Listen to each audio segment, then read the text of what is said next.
Welcome to the deep dive.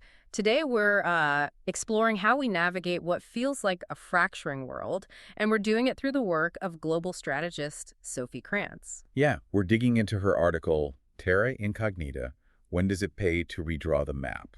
And that phrase, terra incognita, it's Latin, right, for unknown land. Exactly. It's a term we usually, associate with those old maps, the blank spots where the cartographers just had no data. But Krantz's whole point is to take that historical idea and apply it now. She's asking, how does identifying your own unknown land personally or for your whole organization, how does that shape your strategic vision today? That's the mission. Right. So that's the core of our deep dive. We're looking at this concept of the uncharted frontier and applying it to, well, to our modern worldviews and how we make decisions. The goal is to really understand that frontier, the limits of what you know, and then force a choice. And that choice is what? Do you see that blank spot on your map as, a paralyzing danger or as a game-changing possibility? Yeah. And historically, maps have always been less about pure navigation, much more about reflecting a very specific worldview. They're a declaration, really. A declaration of what? Of what mattered, who was central, and crucially, where the world ended. Yeah. So the insight Krantz offers is that if you don't recognize the limits of your current map, you're basically operating under constraints that might not even exist anymore. Okay, that historical context feels really important. So let's start there. The world's oldest surviving map, that's the Babylonian, right? The Imago Mundi. That's the one, etched on a clay tablet around the 6th century BCE in Mesopotamia. So what does that ancient map actually tell us about how they saw the world? Well, what's fascinating is the sheer confidence of its design. Confidence. How so? They put their city, Babylon, squarely in the center. I mean, right in the middle of everything. The Euphrates River flows through it, and then the whole known world, all the lands they actually knew, were completely encircled by what they called the Bitter River. The ocean, basically. The ocean. So the edges of their map weren't just a physical coastline. They were the conceptual limits of their whole existence. Right. Precisely. And outside that river, Krantz points this out, you see these little triangular shapes. Okay. Those were their first recorded terra incognita regions. Distant, maybe mythical lands. So the map's purpose wasn't guiding a ship. It was a societal tool. It was about establishing their sense of order, who belonged where and where the known universe just stopped. Yes. The unknown was literally pushed to the outside into these little mythological triangles, kept safely away from their core reality. And if you trace that evolution, you just see this pattern repeat. Maps are always reflecting shifts in knowledge and, well, power.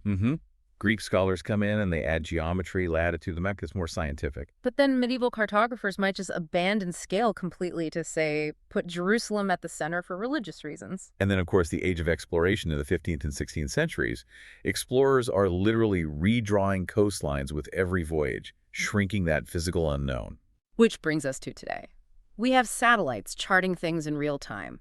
Shifting borders, climate change, migration, digital networks. The maps are incredibly detailed now. But, and this is the fundamental problem Krantz identifies, for most of history, even a flawed map gave people a shared frame, a collective attempt to describe one world. Today, she says that common frame is just fragmenting. This is the absolute core of the strategic dilemma we're in. I mean, when you have leaders and nations and huge companies all operating from fundamentally different mental maps, decisions are going to clash instantly. We're not just disagreeing over a detail on the coast anymore. No, we're disagreeing over the very orientation and scale of the map itself. Can you give me a tangible example of that? Because mental maps can feel a little abstract. Sure, absolutely. Let's take trade. One country's map might put technological dominance at the absolute center. From that map, any transfer of intellectual property looks like a zero-sum threat. But another country's map might prioritize, say, regional economic integration. For them, those same technology transfers are essential tools for shared progress. The data is identical, the number of patents, the trade volume, but the maps they use to read that data lead to completely opposite strategies. So we're not arguing over sea monsters at the edge of the world anymore. We're arguing over which map to even look at. Exactly, and it's driven by different technologies, by proprietary algorithms that filter our information, and of course by fiercely different national priorities. The takeaway here for you, for the listener, is that the shared operating system is gone. If you want to succeed, you have to understand your own chart first. And that's the pivot. Krantz says we have to move straight into application, to evaluate our own personal or our team's Terra Incognita. Because a map today isn't just about geography, it's about flows. Flows of what? Of people, of capital, of data, of ideas. That's the new terrain. So, redrawing your map takes intent. Krantz gives 4 directives for this. Let's go through them. The first one is, map your worldview.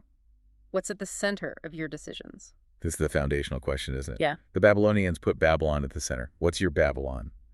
I mean, if you're a CEO, is it purely short-term quarterly returns? Because if it is, every single decision will reflect that narrow center.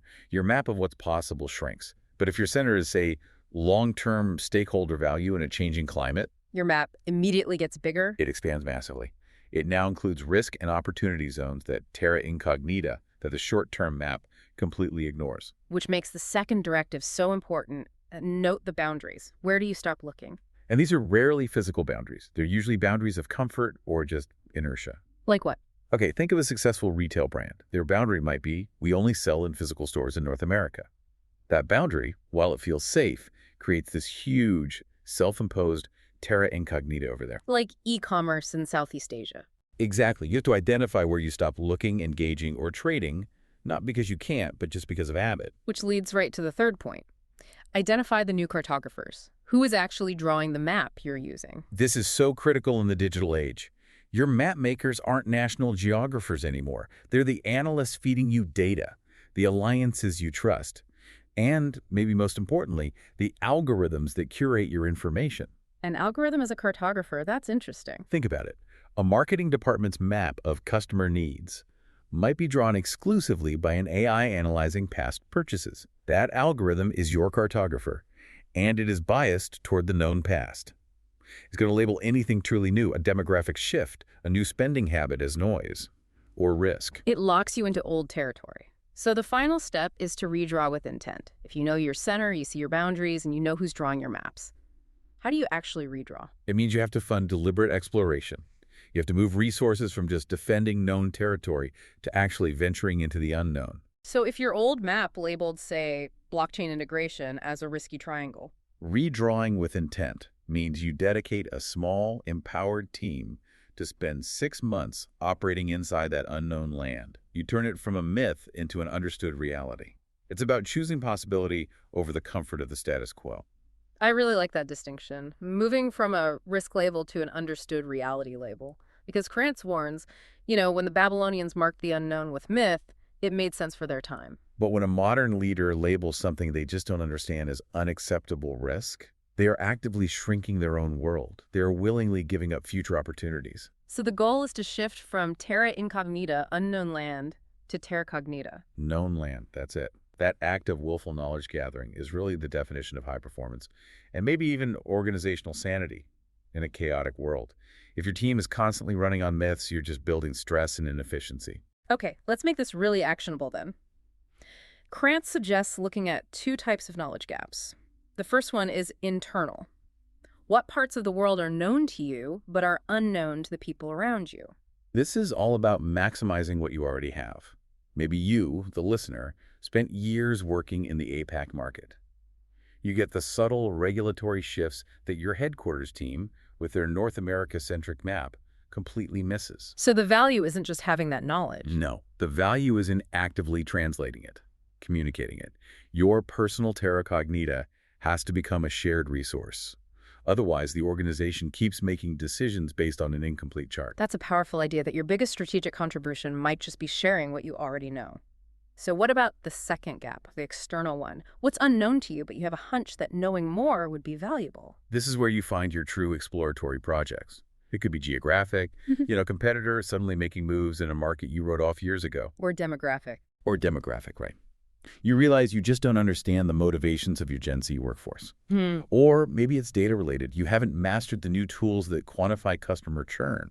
Just recognizing that vacuum, that critical knowledge gap, that is the first and most important strategic move you can make. And that takes a certain humility, a willingness to admit you don't have all the answers.